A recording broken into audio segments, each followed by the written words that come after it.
রাত ঠিক 2টো। ফোনের স্ক্রিনটা জ্বলে উঠতেই বুকের ভেতরটা যেন ছ্যাদ করে উঠল। কোনো নাম্বার নেই, শুধু লেখা আননোন নাম্বার।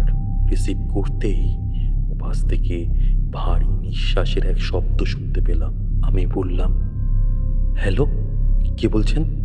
ওপাশ থেকে একটা খসখসে অমানসিক গলায় আওয়াজ ভেসে এলো, পেছনে তাকিয়ে দেখিস না, আমি তোর ঠিক পেছনেই দাঁড়িয়ে আছি।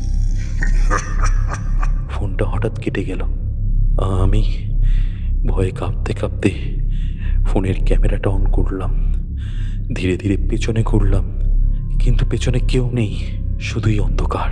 কিছুটা স্বস্তির নিঃশ্বাস ফেলতেই ফোনটা আবার বেজে উঠল। আবার সেই অমানসিক গলা ওপার থেকে ভেসে এলো, ক্যামেরায় নয়, আয়নায় দেখ। এরকমই আরো ভয়ানক গল্প এবং রহস্যজনক ঘটনার জন্য চ্যানেলটিকে সাবস্ক্রাইব করো।